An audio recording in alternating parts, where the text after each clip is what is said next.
ಕಡಿಮೆ ಸಿಬಿಲ್ ಸ್ಕೋರ್ ನಿಂದ ಸಾಲ ಕ್ರೆಡಿಟ್ ಕಾರ್ಡ್ ಅಪ್ಲಿಕೇಶನ್ ರಿಜೆಕ್ಟ್ ಆಗ್ತಾ ಇದೆಯಾ? ಇನ್ನು ಮುಂದೆ ಆಗಲ್ಲ. SBM Z ಕ್ರೆಡಿಟ್ ಕಾರ್ಡ್ ಬಳಸಿ ಈಸಿಯಾಗಿ ಕ್ರೆಡಿಟ್ ಸ್ಕೋರ್ ಅನ್ನ 750 ಗಿಂತ ಜಾಸ್ತಿ ಮಾಡ್ಕೋಬಹುದು. ಇದೊಂದು FD ಆಧಾರಿತ ಕಾರ್ಡ್. UPI ಬಳಸಿ ಕ್ರೆಡಿಟ್ ಕಾರ್ಡ್ ಬ್ಯಾಲೆನ್ಸ್ ಅನ್ನ ಖರ್ಚು ಮಾಡಬಹುದು. FD ಗೆ RBI ಗ್ಯಾರಂಟಿಯೊಂದಿಗೆ 7% ಇಂಟ್ರೆಸ್ಟ್ ಕೂಡ ಸಿಗುತ್ತೆ. 30 ದಿನದಲ್ಲೇ ಕ್ರೆಡಿಟ್ ಸ್ಕೋರ್ ನಲ್ಲಿ ಇಂಪ್ರೂವ್ಮೆಂಟ್ ಕೂಡ ನೋಡಬಹುದು. ಡಿಸ್ಕ್ರಿಪ್ಷನ್ ಹಾಗೂ ಪಿನ್ ಕಾಮೆಂಟ್ ನಲ್ಲಿರೋ ಲಿಂಕ್ ಮೂಲಕ Z ಆಪ್ ಡೌನ್ಲೋಡ್ ಮಾಡಿ.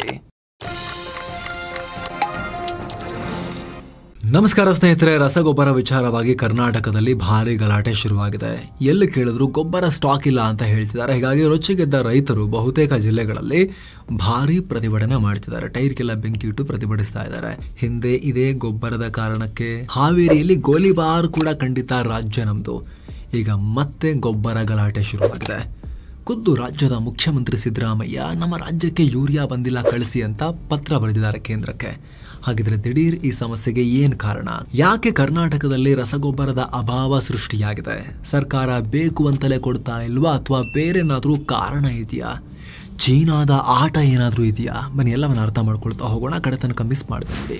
ಗೊಬ್ಬರ ಇಲ್ಲ, ಗಲಾಟೆ, ಗೊಂದಲ, ಲಾಠಿ ಚಾರ್ಜ್. ಚೆನ್ನಾಗಿ ಮಳೆಯಾಗಿದೆ, ಬಿತ್ತನೆ ಕಾರ್ಯ ಕೂಡ ಮುಗಿದಿದೆ. ಇಂಥ ಹೊತ್ತಲ್ಲಿ ಒಳ್ಳೆ ಇಳುವರಿ ಪಡೆಯುವ ನಿರೀಕ್ಷೆಯಲ್ಲಿರುವ ಕರ್ನಾಟಕದ ರೈತರು ಸದ್ಯ ರಸಗೊಬ್ಬರ ಸಿಗದೆ ಪರದಾಡುವ ಪರಿಸ್ಥಿತಿ ಎದುರಾಗಿದೆ.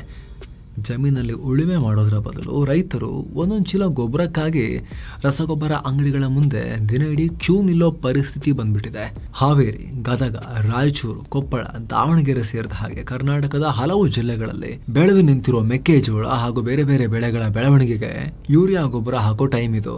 ಆದರೆ ಎಲ್ಲೂ ಯೂರಿಯಾ ಸಿಗ್ತಾ ಇಲ್ಲ. ಹೀಗಾಗಿ ರೈತರು ಕರ್ನಾಟಕದಾದ್ಯಂತ ಪ್ರತಿಭಟನೆ ಮಾಡಿದ್ದಾರೆ.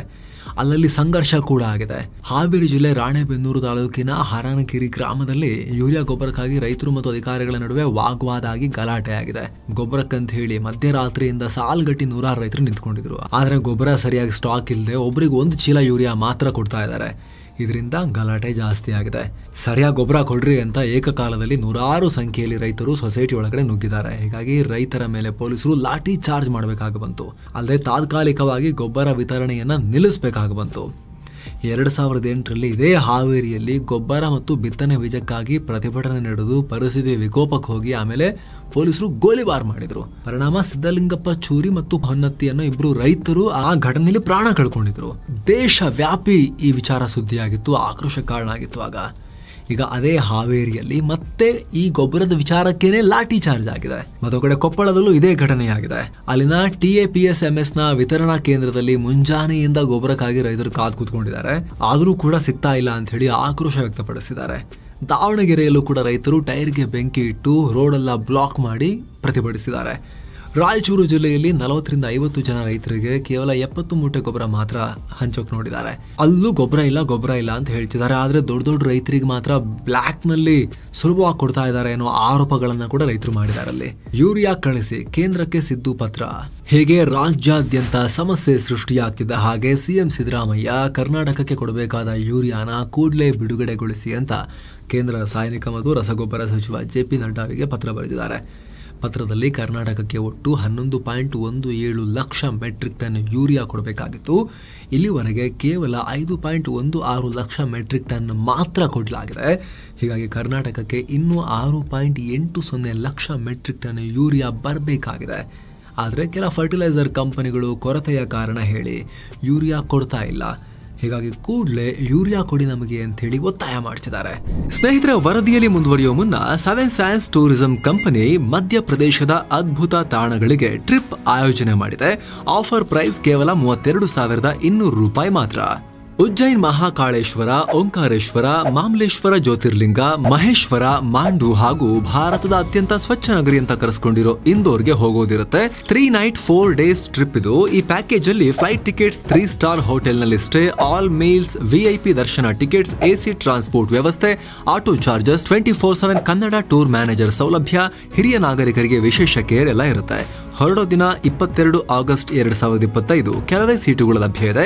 ಆಸಕ್ತರು ಈ ನಂಬರ್ಗೆ ಕಾಲ್ ಮಾಡಿ ನಿಮ್ಮ ಸೀಟನ್ನ ಕೂಡ ಬುಕ್ ಮಾಡಿ. ಬನ್ನಿ ಈಗ ವರದಿಯಲ್ಲಿ ಮುಂದುವರಿಯೋಣ. ಕಾರಣ ಏನು? ಸ್ನೇಹಿತರೆ, ಈ ರೀತಿಯ ಅಭಾವ ಕೇವಲ ನಮ್ಮ ಕರ್ನಾಟಕದಲ್ಲಿ ಮಾತ್ರ ಅಲ್ಲ, ಇಡೀ ದೇಶದಲ್ಲಿ ಈ ರೀತಿ ಸಮಸ್ಯೆ ಇದೆ. ಪಕ್ಕ ತೆಲಂಗಾಣ, ದೂರದ ಒಡಿಶಾದಲ್ಲೂ ಕೂಡ ಇದೇ ರೀತಿ ಪ್ರತಿಭಟನೆ ನಡೀತಾ ಇದೆ.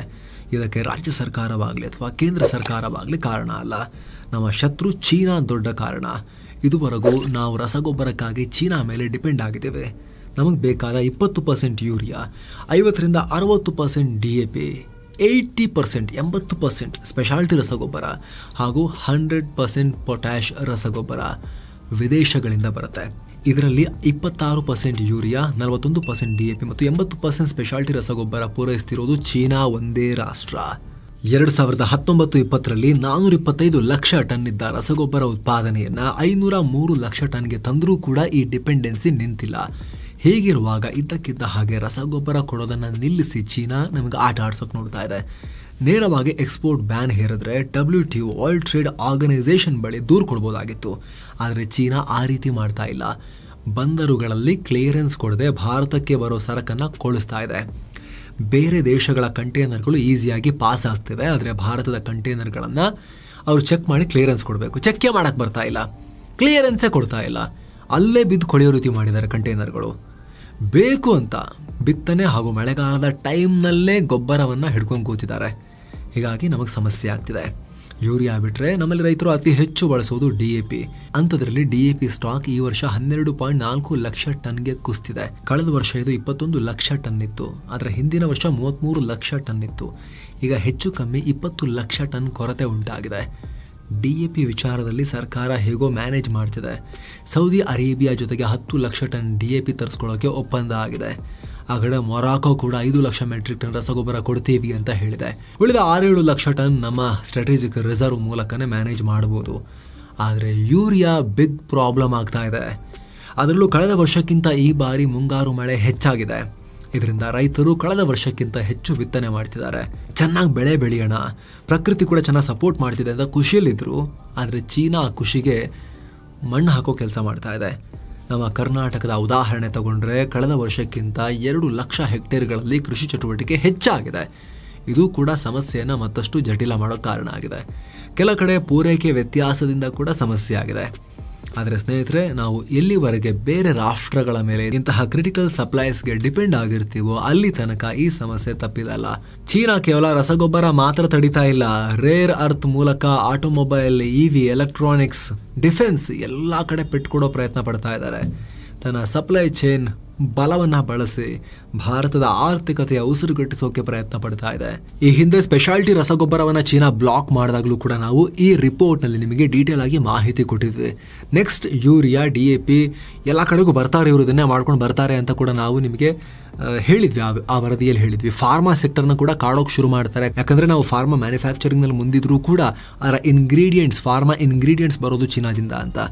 ಈಗ ನೋಡಿದ್ರೆ ಯೂರಿಯಾಗೂ ಕೂಡ ಕೊಕ್ಕೆ ಹಾಕ್ತಾ ಇದ್ದಾರೆ. ನೆಕ್ಸ್ಟ್ ಫಾರ್ಮಾಗಿ ಯಾವಾಗ ಕೊಕ್ಕೆ ಹಾಕ್ತಾರಂತ ಗೊತ್ತಿಲ್ಲ. ಒಂದೇ ದಾರಿ ಸ್ವಾವಲಂಬಿ ಆಗೋದು ನಾವು ಆಸ್ ಎ ನೇಷನ್ ಇಂಥ ಕ್ರಿಟಿಕಲ್ ಸಪ್ಲೈಸ್ ವಿಚಾರದಲ್ಲಿ. ನಿಮ್ಗೆ ಅನಿಸುತ್ತೆ ಸ್ನೇಹಿತರೆ? ಕಾಮೆಂಟ್ ಮಾಡಿ ತಿಳಿಸಿ. ಮತ್ತೆ ಭೇಟಿ ಆಗ್ತಿರೋಣ. ನಿಮಗೂ ಕೂಡ ಸಮಸ್ಯೆ ಆಗ್ತಾ ಇದೆಯಾ? ಅದನ್ನು ಕಾಮೆಂಟ್ನಲ್ಲಿ ನೀವು ಹೇಳ್ಬೋದು. ನಮಸ್ತೆ.